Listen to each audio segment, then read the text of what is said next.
Welcome, everyone. Thank you for joining us. My name is Jess Miles. I'm the Education Manager at Codman Community Farms. Just a quick reminder, we are recording here, which is great for anybody that may not have been able to join us tonight. You can share this with them. Before we get started, I'd just like to pause and offer a land acknowledgement. We'd like to recognize the Massachusetts and Pawtucket Indigenous peoples who originally lived on and cared for the land in what is now Lincoln, Massachusetts. They were forcibly removed by colonizers from their unceded land and remain the original stewards of this land. We recognize the ongoing oppression of Indigenous peoples and want to highlight in particular the importance of valuing their knowledge of regenerative practices. So I can't see the slides, but Rachel, if you want to put on the joint collaboration slide. Great. So this is a joint collaboration of Mothers Out Front Lincoln, Lincoln Land Conservation Trust, and Codman Community Farms. We've been working together to bring you this Healthy Soil series. It's been fantastic. We all bring something different to the table, and we're just really looking forward to doing more for the community together. And tonight we have Uncovering Soil, an introduction to the world beneath our feet, which is we'll talk about in just a minute. Let's do the next slide about the upcoming classes. So we still have some save the dates this spring. So those of you that are here, great, you're already on that first one, which is great. We have on April 2nd, Putting Soil to the Test, where we're going to really get literally our fingers into the dirt and soil. And it's going to be really fun, hands-on class at Codman Community Farms. So please consider signing up really soon. We'll have registration info up shortly, probably tomorrow, and we'll let you know about that. Also on April 5th, we have a new class that's brought to you by the Lincoln Garden Club and the Lincoln Ag Commission. They're joining us in the Healthy Soil series, doing this no-till gardening and cover crop class, led by two farmers formerly of Gaining Ground in Concord. And they just have a wealth of knowledge, and we're so excited to have them joining us with that. Tonight, with Uncovering Soil, we have with us our very own Rachel Neurath, who is a soil microbial ecologist right here in Lincoln. She recently relocated from the Bay Area. She got her PhD at UC Berkeley, and she studied carbon sequestration in the deep layers of soil. She's got a wealth of knowledge. She's an active member of Mothers Out Front Lincoln, and is just an extraordinary scientist, educator, leader, and cares so much about climate change and STEM education. So we're so lucky to have her with us. Rachel, I'll pass it off to you. Thank you so much, Jess, and thank you everyone who is joining us tonight. I'm so excited to get to talk about my favorite topic, which is soil. And I'm going to take you through what's going to be hopefully not too much of a whirlwind, but definitely sort of zooming through what is soil, why is it so important to us, what makes soil healthy soil, and what can we do to restore soils that are no longer healthy. And so why soil? Why do I care about soil? Why do I think everyone should care about soil? And there was, you may have seen, the newest Intergovernmental Panel on Climate Change came out at the end of February this year. And it said, we're really in a climate emergency right now. Climate change is happening. We need to address it. But there are a lot of potential solutions, and soil is one of those potential solutions. And it's a potential solution that we really have the answers to right now. We can start implementing those right away. And so I think that's something that's really exciting about soil. So I'm just going to show a quick video, which is a clip from the press release that came out with this IPCC report. And then I will continue on with the presentation.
Okay, so I like that ending of thinking about how can we take action now, and why soil? Why would soil be part of that solution to addressing climate change? And to answer that, I'm going to take this global view of carbon, because we know that CO2 is the main driver of climate change. And so looking at how carbon cycles globally, this figure shows what the major pools of carbon are on Earth. So we have the atmosphere, the biosphere, all living matter on the surface of Earth, soil, the ocean, and then the fossil pool. And as we all know, as we tap into that fossil pool, extracting natural gas, extracting oil, and we release it to the atmosphere, we're adding this sort of unnatural input of CO2 to the atmosphere, which is leading to climate change. And so all of the red arrows are showing sources of carbon that goes to the atmosphere. The green arrows are ways that carbon can come back away from the atmosphere and be taken up by the ocean, by the biosphere, and by soil. And what I want to point out is that soils are actually this tremendous carbon reservoir. They have between 2,300 to now estimates sometimes say even up to 2,500 gigatons of carbon. That is more than the atmosphere and biosphere combined. So they're this huge carbon reservoir. And there's been a lot of interest recently in, can we store even more carbon in soil? And most scientists think, yes, there's potential to store even more carbon in soil under the right management. So obviously, to address climate change, we still need to get rid of fossil fuels. It's not enough just to store more carbon in the soil, but the soil could be a really important tool to mitigating climate change, helping draw down that carbon, and getting us out of this climate emergency. And so thinking about how do these soils actually store carbon? So it starts with the atmosphere has carbon, and we have plants growing in the soil, and those plants photosynthesize the carbon and take it up and put the carbon into the soil. And a lot of that carbon is actually going into the soil through roots, but you also have leaf litter, plant debris that's decomposing and also becoming part of the soil carbon. Once that carbon goes into the soil, microbes are really central to what happens to it. So they're cycling that carbon, they're transforming it from one form of carbon to another form of carbon. Some of that carbon is being respired back to the atmosphere, but then some of that carbon is being stored in the soil. And particularly if the carbon sticks onto a mineral or is encapsulated by soil particles, which is called aggregation, it can stay in the soil sometimes for thousands of years, which is something that's really unique about soils compared to, say, a tree, which might live a very long time, but not thousands of years. And so they are a major soil reservoir and a long-term soil reservoir. And the microbes are, again, really, really central to that process. Even the microbes themselves, as they die, their dead bodies, or what's called necromass, becomes carbon in the soil and is actually a really important part of the carbon in the soil. And so this cycling of carbon through soils, the more that we can input carbon into the soils and not lose it from the soils, the more we can increase that soil carbon storage capacity. And the thing that I think is so exciting about soils is that if we restore soils and add carbon, we also are getting all these other soil ecosystem services. So soils do a lot for us. They do a lot for the environment. And so they help plants grow. They help cycle other nutrients, nitrogen, phosphorus, organic waste. Not only do they exchange carbon with the atmosphere, but they also exchange things like nitrous oxide with the atmosphere, other gases. They're a habitat for a huge array of soil organisms, which we'll be talking about in a bit. They're an engineering medium, and they're really important for holding water and filtering water. So as water percolates through the soil, it actually helps clean out contaminants. And soils support human health. So most of our food is grown in the soil or comes from animals that eat food grown in the soil. So we really need these soils and we need to take care of them. So what is soil? If we look at just really basic, what is it made out of? What is that soil? It is mostly mineral particles. So broken up pieces of rock, really tiny bits of mineral. And then it's about half and half water and air in between those mineral particles. And so if it rains, it might be a little bit more water. If it's drier, there might be a little bit more air. But in a healthy soil, you have about 25% water, 25% air, and then about 5% organic matter. That's where the carbon is, the nitrogen. That is the really good stuff that we like to have in the soil to help support plant life. But it's all important to be there. We need the minerals as the structure, and then the water and the air. And soil forms, so if you imagine, say, there's a glacier and it's receding and all you have is rock and there's no soil.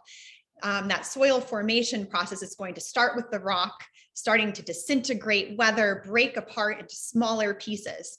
As it breaks apart, you have life starting to occupy it. So you might have some little plants starting to grow, maybe some lichen, some moss, some microbes coming in, and they're starting to form organic matter. And that organic matter is even further helping those biotic interactions, are even further weathering the rock and breaking it down into smaller and smaller minerals. And over time, you start to form what are called soil horizons, or distinct zones within the soil. And you have more organic matter building up, smaller mineral particles, and more soil horizons forming over time. So different soils look differently, and they don't all have the exact same soil horizons. This is a really generalized diagram of what soil horizons can look like. But the very top horizon, the O layer, is the organic matter. So that's super carbon rich, really nutrient rich. Then there's the A horizon, which is when you hear about topsoil, that's the topsoil. So that still has a fair amount of organic matter in it, lots of nutrients. It's an area where you have a lot of roots from plants, a lot of growth. And then the B horizon is more minerals, less organic matter. And for a long time, people were just focusing on, when they would study soils, the O and A horizons, and just measuring carbon in the O and A horizons, because that's where the highest concentration of carbon is. But recently, there's been a lot of interest in thinking about deeper soils, because even though there's a lower concentration, you can see this is a really large volume of soil in B, and then moving down into C, which is the parent material that's weathering and breaking apart. And if you look at the total carbon over that volume, even though it's a low concentration, it's actually a significant portion of carbon. And there's been a lot of interest in, can we get even more carbon down there, maybe with deeply rooted plants? Can we preserve the carbon there from being disturbed? So there's a lot of interest in how can we think about the whole soil profile, and acknowledgement that we need to think about the entire depth beyond just the topsoil. So again, when I showed the soil horizons, I said that was very generalized. Soils can look really different, and they look different depending on climate, depending on what kind of rock underlies the soil, the parent material, depending on the sort of plants growing there. So the USDA, the US Department of Agriculture, has 12 orders of soil. They're shown here, and I'm not going to go into all of them. I know it's really small, but I just wanted to show they're different colors. Some of them you can see layers, and some of them you don't see the layers as well defined. So there's a lot of heterogeneity, diversity in soil type, and that's going to determine how much carbon can be stored, how well water flows through it, what kind of plants are going to grow well in it. So it's nice to know what kind of soil you have to then know what the potential is with that soil. And what determines the soil type is a variety of different soil properties. So I'm going to talk about some of what I see as the most important soil properties. The first is texture, and that's really talking about, is it sand, silt, or clay? So sand is a large particle. Silt is sort of a medium-sized particle, and clay is a tiny particle. And soil scientists will often use this ternary plot where they try to figure out what sort of soil they have, what sort of soil texture they have based on, is it primarily sand, like in this lower corner, primarily clay, like in the upper corner, primarily silt, like in the lower corner, or sort of a mix of all three, which is called often a loam. Silty loams are usually considered really great for farmland. In Lincoln, we have a lot of sandy loam. And so you can look at that ratio of sand to silt to clay and figure out what sort of soil you have. And that can help determine what sort of plants are going to grow well there and how well water is going to move through that soil. And in terms of how well that water is going to move through the soil, we talk a lot about porosity and permeability, which you may have heard of before. So soil particles are arranged usually so there are some voids, some empty spaces. Those are the pores. And those voids can be unconnected. And if they're unconnected, you can have water or air trapped in them, but there's not easy movement between each pore space. If they're connected, that soil is considered permeable. So you can have air and water moving freely through the soil profile. And so on the right, this connected pore space, porous permeable configuration is what's considered the healthiest for soil because it's allowing this free movement of air and water, and that is better for plant growth, better for nutrient movement, and leads to another property of soil, which is structure. And there's a lot that makes up structure, but I think one thing that's really important to talk about with structure is it compacted or not? So a healthy soil is permeable and porous, and you can see the plant is happy and it has plenty of room for the roots to grow. The compacted soil, all the soil particles are closed up tight against each other. The plant is not doing as well. There's not as much room for the roots to explore and grow and access water and nutrients. Also related to porosity and permeability is water holding capacity. How much water can be stored in that soil?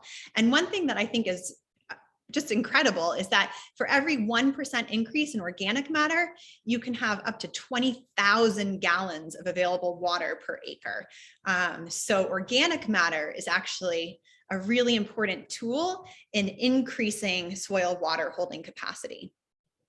And I'll keep talking a bit about the other benefits of organic matter in soil, but yeah, healthy soils have organic matter and that helps with water. Healthy soils also tend to have a chemistry with a neutral pH. So pH is it acidic, is it alkaline, or neutral is neither acidic or alkaline, and that's about 7. And this graph is looking at plant nutrient availability. So looking at nitrogen, phosphorus, potassium, all the nutrients that plants need and trace elements that plants need to grow well. And around a neutral pH, you're going to have pretty optimum configuration of nutrients that the plant needs. Once you start getting more acidic or more alkaline, there's less available plant nutrients for the plant to take up. And plants are a huge part of why we care so much about soil. Plants are a medium for plant growth, and the plant interacts in really important ways with the soil. There's been this huge booming field in the world of soil science where people are really interested in what's going on with roots, because that's where plant soil interaction happens. And you'll sometimes hear the term rhizosphere, which is the zone of root interaction between the root and the soil. And some really important things that are happening there are we have actually unique chemistry in that zone. So unique oxygen gradients, pH gradients, water gradients.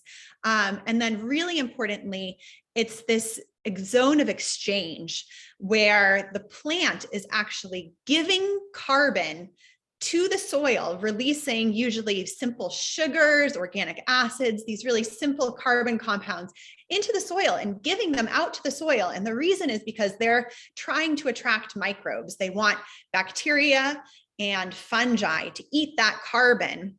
And in exchange, the bacteria and the fungi are returning nutrients to the plant. So the roots can scavenge only so far. And then the microbes can get even further into the soil. They can break apart and access nutrients that the plant can't get. And they're giving nitrogen, phosphorus, sulfur, iron, all kinds of nutrients to the plant in exchange for that carbon. Microbes are also really important. For most microbes are beneficial, or many of them are beneficial for plants. Some are pathogens, but other microbes that the plant is attracting actually can protect the plant from pathogens.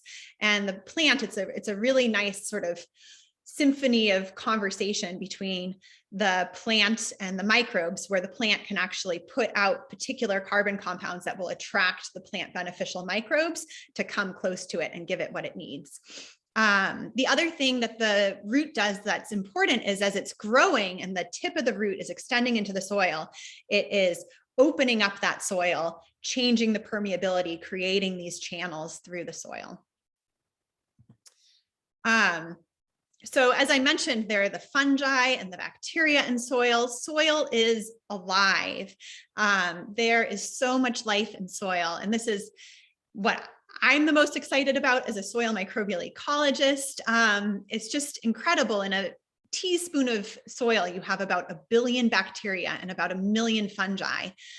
This graph is showing that in a hectare of soil, there is the equivalent of 20 cows in terms of weight of how much life is in that soil, which is incredible when you think it's mostly these tiny bacteria, tiny fungi, and little things like mites and nematodes and earthworms. So there's a ton of life, and they are breaking down organic matter. They are exchanging nutrients. They are super active. It's a whole world and ecosystem in the soil. And as the plants die, as the life in the soil dies, it becomes soil organic matter. And then that life in the soil is cycling that organic matter and transforming it into that great rich soil that we see in this picture here, that's going to sustain the plants and store carbon. And so soil organic matter can come from leaf and root litter. And that's what people often have heard of a lot, is the leaf and root litter. And it's really important. But it's also good to know that the roots are also just exuding, like I said, those simple carbon compounds all the time. And that is actually a pretty significant source of carbon to the soils as well. So we have both complex compounds from those breaking down leaf and root litter compounds, and also these simple sugars and organic acids coming directly from the root, being exuded into the soil. And most of those are taken up by microbes in the microbial community, and they're transforming that carbon, and they're growing, and they're interacting with each other, and there are all kinds of food web interactions. And then as the microbes die, they become part of the soil organic matter, this microbial necromass that can be stored in the soil. They can associate with minerals, stick to a mineral surface, and that helps them stick around for a really long time. They can get encapsulated in soil particles, and that helps them stick around for a long time and become part of this stable carbon pool where they remain in the soil for thousands of years. But there is some carbon that's lost in the process too. So it's not a complete just carbon goes in and is stored. There's cycling, there's exchange, but overall in a healthy system, you have storage happening. And this is, I think, summarized really nicely in this video that the BBC put together. So I'm going to press play in a second, and you'll see it follow from talking about soil life, and then going into talking about what is healthy soil and how do we talk about soil, which is great because that's what we're going to be talking about next. Soil. It's one of the most underrated and little understood wonders on our fragile planet. Here's why. Far from being lifeless dirt, it's estimated that in a single gram of soil, there could be as many as 50,000 species of microscopic organisms or microorganisms. And in 1 teaspoon of soil, there are more microorganisms than there are people on the earth. But much of what lies beneath in this hidden and deep universe is still alien to us, despite being literally under our feet, humans have so far only identified a tiny fraction of the extraordinary life teeming underground. But these animals and microorganisms provide an invaluable role. Millions of years of evolutionary competition have led the microorganisms to produce antibiotic compounds to fight their neighbors. And these compounds form the basis of many of the antibiotics used by us humans. We literally make medicine from our soil. No one knows how many new treatments could be lying under our feet, waiting to be discovered. One of the most special creatures living in soil is the earthworm. Darwin was fascinated by them and said, "It may be doubted if there are any other animals which have played such an important part in history." Due to their importance in making and sustaining soil, earthworms journey down and around, creating breathing holes like lungs in the soil. This creates space for plant roots to grow and keep soil alive. Under the soil, there are also vast and intricate webs of fungal threads. Plants and fungi need each other to thrive, and so they do a deal. Fungi can't capture carbon dioxide to grow like plants can, but they're better than plants at mining the soil for nutrients, so they trade. Plants give fungi carbon to grow, and fungi give plants nutrients like nitrogen and phosphorus. It's a mutually beneficial relationship, and just one example of the interconnected ecosystem we're all part of. Plant matter decays and provides food for microbes. They provide food for worms. Worms are food for birds, and so on.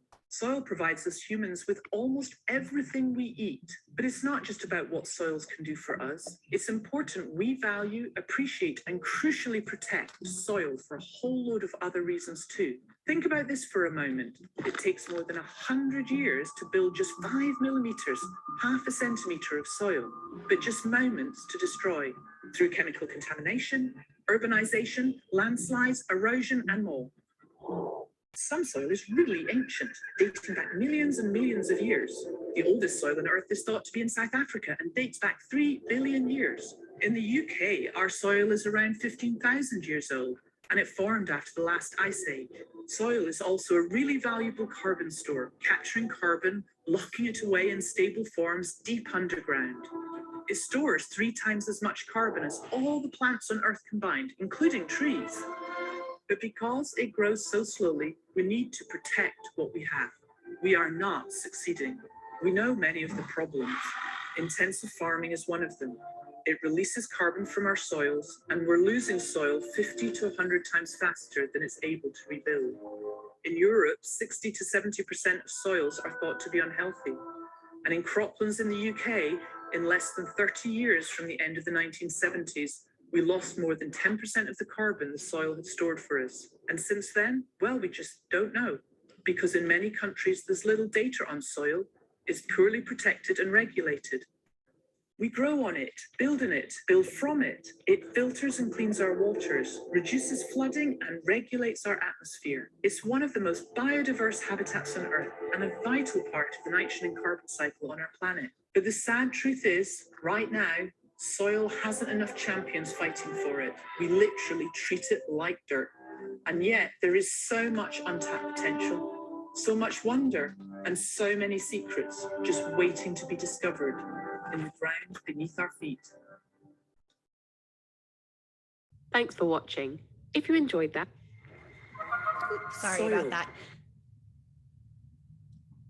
All right. So I think that that's a nice segue to talking about, we talked about what is soil and what is healthy soil. And so you can tell just looking what is healthy soil, what is unhealthy soil. On the left, we have nice, dark, rich, fluffy, healthy soil. And on the right, unhealthy soil, it is dry, it is compacted, it is pale, not very much organic matter. So how do we get from unhealthy soil to healthy soil? And why? So healthy soils provide ecosystem services. We want it to be healthy, not only for the carbon storage, but for all these other benefits like plant growth, water holding capacity, and because healthy soil may help us shift from our current unsustainable carbon cycle to one where we are storing more carbon in soil and helping to draw down some of that atmospheric CO2. This is an older graph, but newer ones that I've seen look pretty similar. And I like this one because it shows very clearly in red, very degraded soil, orange, degraded soil, and pale yellow, stable soil. It's a little depressing to look at because there's so much degraded soil, but it also, I think, in some ways shows some hope because we know we've degraded a lot of our soil. So there's a lot of potential to restore it. We have this deficit. And if we manage soil better, we could really store a lot more carbon in the soil and also get all those other ecosystem benefits, better plant growth, better ecosystem health, better water storage around the world. How did we get such degraded soils everywhere? One way is deforestation. That's cutting off the carbon source to the soil, causing erosion, disturbing the soil structure. Intensive agriculture, really intensive tillage is breaking apart the soil structure. It's eroding off those upper organic horizons of the soil and inputting all sorts of synthetic chemicals into the soil that are harming the microbial community and changing the soil chemistry in negative ways. Biodiversity loss, so planting a monoculture, a single species, is not great for the soil. So it is both tends to be really hard on, it takes up sort of all of a certain nutrient and doesn't restore that nutrient very well. It also doesn't support a diverse microbial community, and a healthy soil has a diverse microbial community. And the more diverse the plant species, the more diverse the types of carbon going into the soil, and therefore the more diverse the microbial community. Erosion, which can happen from deforestation, intensive agriculture, but other practices can erode away the topsoil and organic horizon, so that degrades soil. Pesticides kill microbes, and so when you kill the microbes, you're losing the ability to cycle nutrients, you're losing the ability to break down organic matter, you're losing the ability to naturally protect plants from plant pathogens. And then salinization, which is not really an issue here, but in other parts of the world, salinization, where the soils are actually accumulating salts and becoming too salty to support good plant growth, and pollution can degrade soil. And there are other ways it can be degraded as well, but these are what I see as some of the major sources of degradation. And we know from the past, from the Dust Bowl, that there are dire consequences to not taking care of our soil. So we need to take care of it. And luckily, there are a lot of things we can do to regenerate soil. And a lot of these are things that farmers are starting to do, especially in Lincoln. Cover crops. So a great way to avoid erosion is to not leave soil bare. So in between plantings, having cover crops, and those cover crops also, depending on what type of cover crop you have, can help restore nutrients, and it also can help support the microbial community in the soil. Conservation tillage or no-till. Conservation tillage is sort of doing minimal tillage, trying to leave as much organic matter and plant material as possible, is better than conventional tillage, but then obviously no-till is even better. Tilling is where you are breaking apart soil structure and you're losing a lot of that organic matter from the top of the soil. Crop rotations can be really useful for helping soils regenerate. So if you have one plant that's really intensive on the soil, rotating it around gives that soil a chance to regenerate. And it can do things like if you're rotating with something like a nitrogen fixing plant, like a legume, that gives the plant an opportunity to restore some nitrogen. Compost amendments can be really beneficial to soils.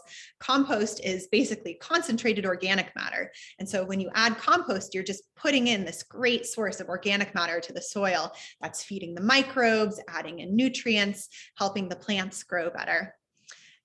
Grassland restoration, we think of forests as being really important for carbon because we have these huge trees, and forests do store a lot of carbon both in the trees and the soil, but they're not the only way to store carbon. Grasslands actually store a ton of carbon in the soil, especially native grasslands with perennials.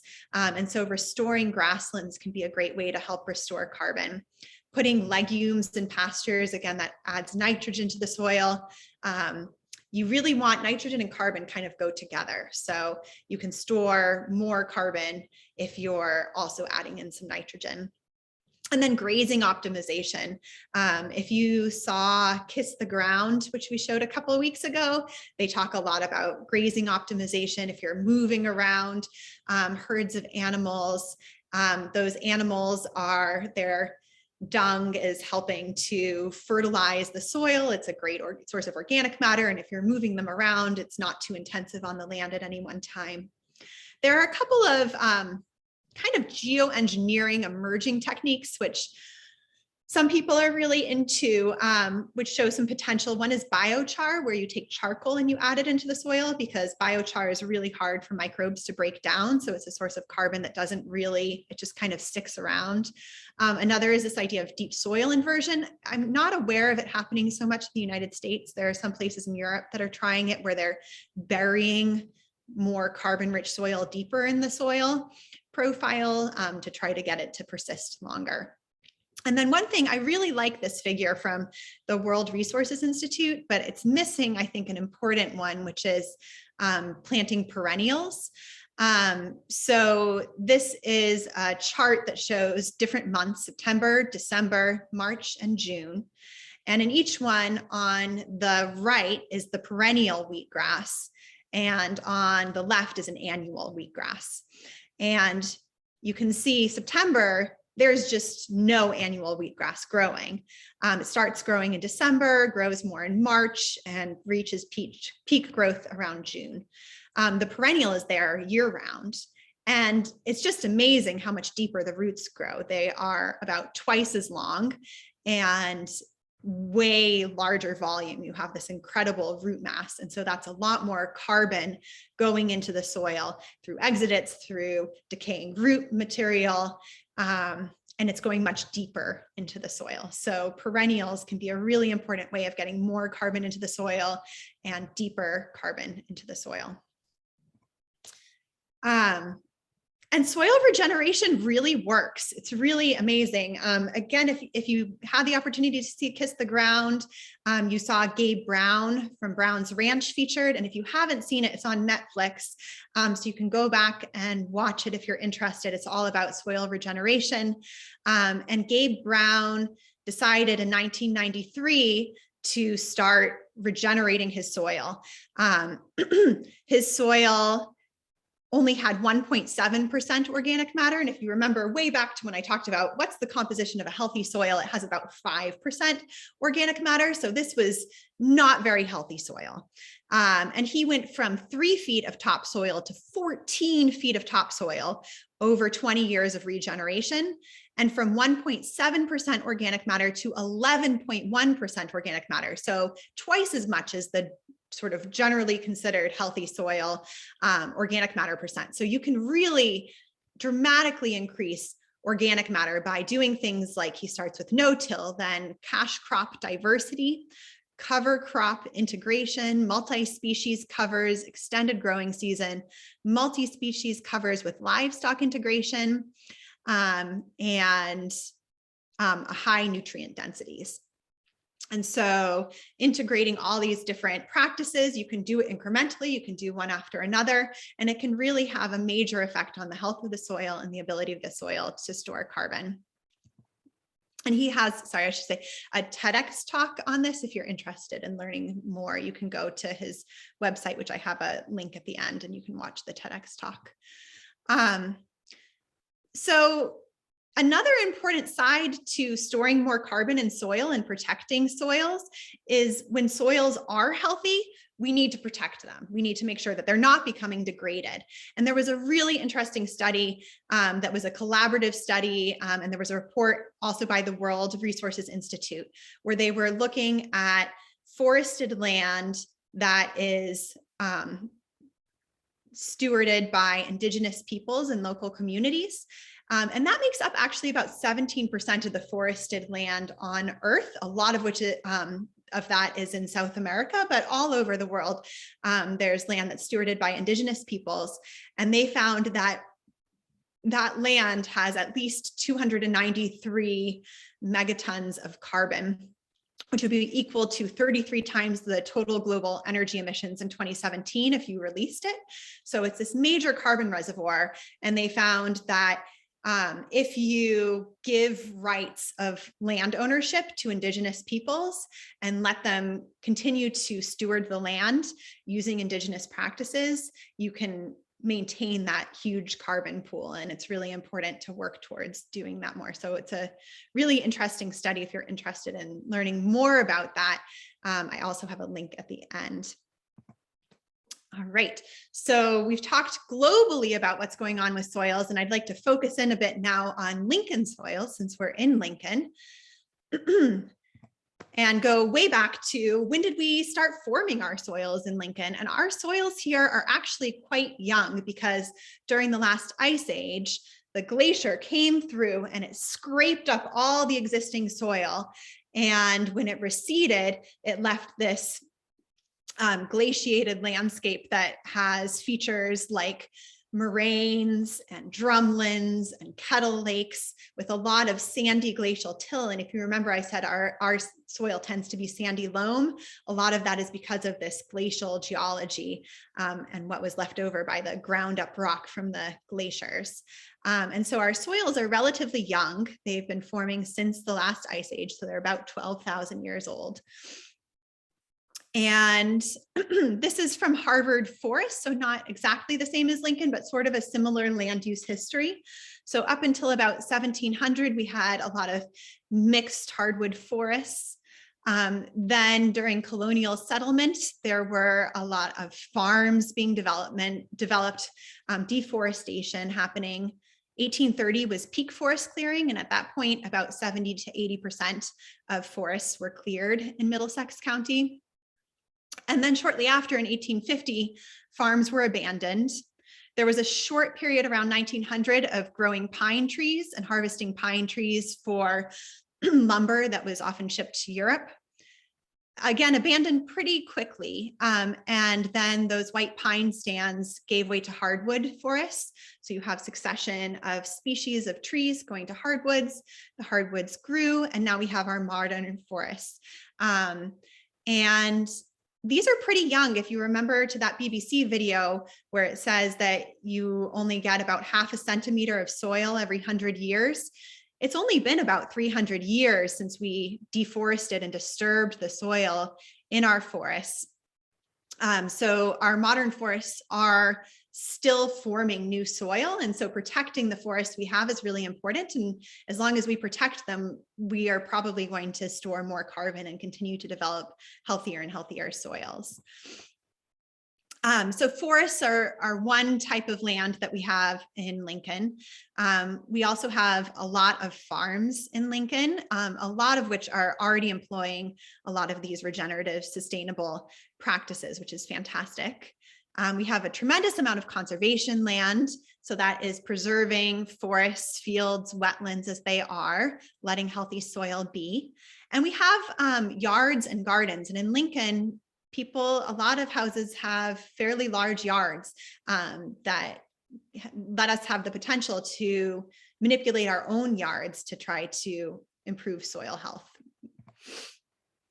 And one thing that is kind of fun to do is and I have a link to this at the end as well, the Natural Resources Conservation Service, which is part of the US Department of Agriculture, has a web soil survey, and you can go in and you can type in your address and you can see what kind of soil you have.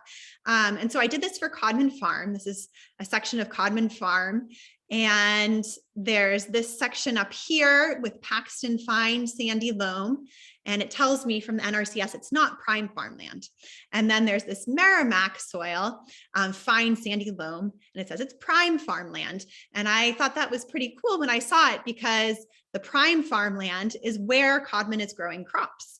And the not prime farmland is where Codman is grazing animals. And that's perfect. So knowing your soil type can help you decide how to use that soil best. So prime farmland is great for crops. Not as prime farmland might be better suited for grazing, might be better suited for growing a native meadow. So once you understand what your soil is, what the texture is, you can make a lot of informed decisions about the best way to manage that soil and restore it if it's degraded. And there are a ton of opportunities to restore soil in Lincoln. So I've split it up because I think even though there are some common practices between each, it's a little bit distinct. So farms and then yards. So for both, I think one of the most important things is going organic. Most of our farms are organic in Lincoln. If you're organic, then you are preserving the microbial community, which is so important for soil health. Adding compost for both is great. It's a way to add organic matter, add nutrients to the soil. It helps the microbial community and it helps store carbon. For the farms, cover crops, which I know Lincoln already does, and crop rotation can really help from protecting against erosion and helping sustain the soil. You can optimize grazing, do no-till or conservation tillage, plant diverse crop species, and plant perennials. And one way you can do that is planting perennial hedgerows. So it's not interfering with your crops, but it's on the edges of the farm. You can have some perennial hedgerows.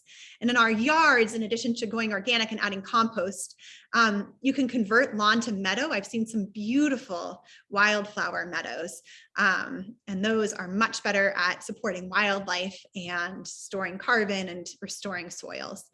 You can leave your leaves. Those are a source of carbon and they decompose and become part of soil organic carbon. You can plant perennial species, choose native species, which is often better for the microbial community and the wildlife. And you can do no-till in your home gardens, which I'm really looking forward to. And I hope if you're interested, you check out the April 8th event through the Garden Club and the Lincoln Ag Commission. So the future of soils. We have a huge potential to restore degraded soils. If we change our management practices, we can really make a significant difference. It helps with carbon and it helps with nutrients and it will help with plant growth and all these different ecosystem services that soils give us. Once we have healthy soils, we need to nurture them so that they can continue providing the ecosystem services we need and protect them from being degraded in the future. So that's where like Lincoln Land Conservation Trust is so important in conserving land. And if we do that, we can draw down carbon. So we can address climate change in a way that I think is so exciting because it's both solving a problem of climate change and also giving us all these other benefits of healthy soil. And so I'm going to take a minute now to, I think we have about 8 minutes left for questions. If you don't get your question answered, please come to the soil workshops coming up because I'll be there and we'll have a lot of other experts there to answer your questions. These are the resources that I talked about. You can come back to the recording and check out these resources and learn more about soils, learn more about Kiss the Ground, learn more about carbon storage in indigenous and community lands. There are a lot of other sources, but these are some of my favorite sources online to learn more about soils. And this is a reminder about the soil workshops. So I will stop talking and let you, I think you can unmute yourselves now and go ahead and start asking questions. And I believe that there's some questions in the chat as well. But if you want to just unmute yourself and ask, please go ahead.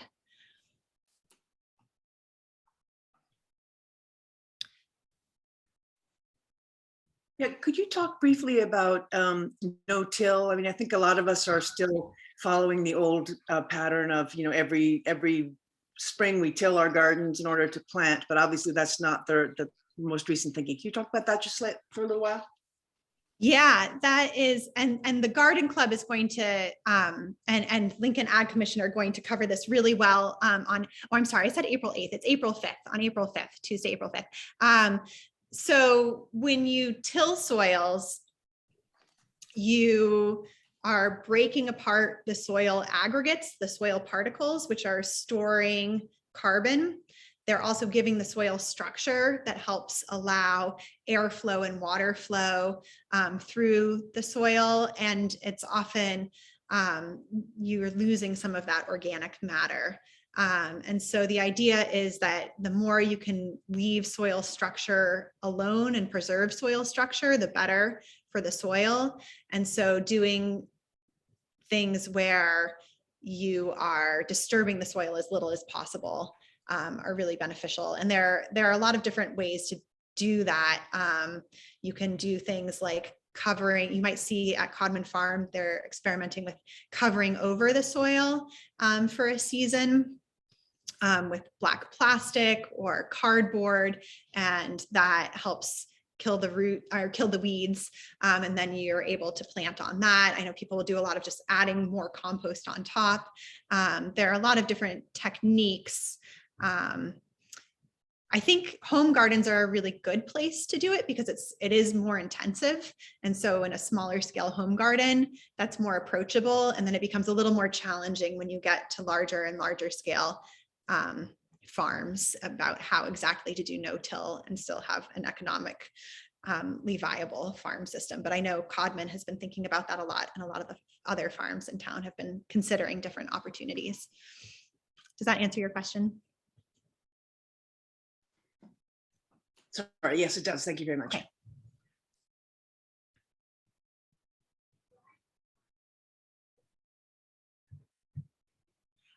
Sherry, I see your question. Are there any incentives being provided to states and or the federal government to encourage no-till practices?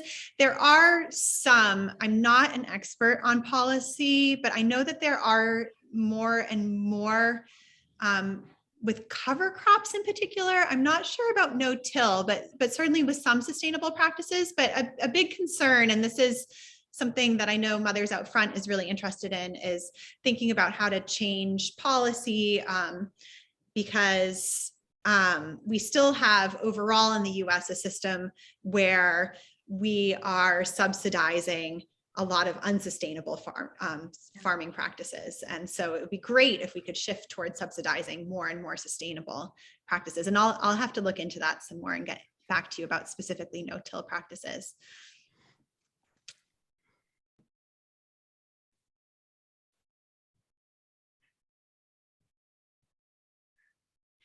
Oh, Barbara, great. Barbara, yeah, I see you have your hand raised. Barbara Yeah, Bates. I had written a question in the chat, and I know what no-till is, and I understand what cover crops are.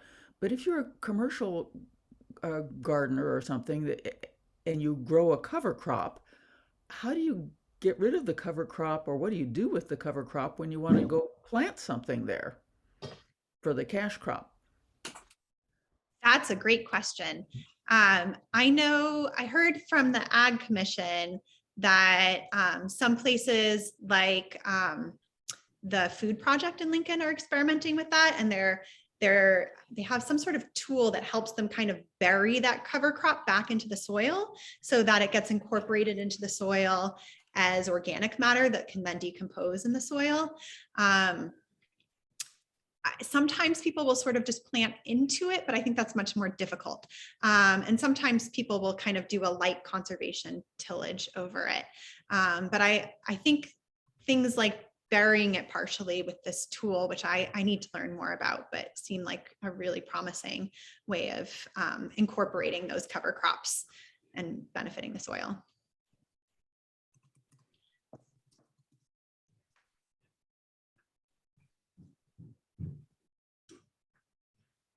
I see a question from Michelle Barnes. Is the nutritional value of crops greater for the crops grown in healthier soils? And the answer is yes. It actually is. There are more nutrients in crops that are grown in healthier soils.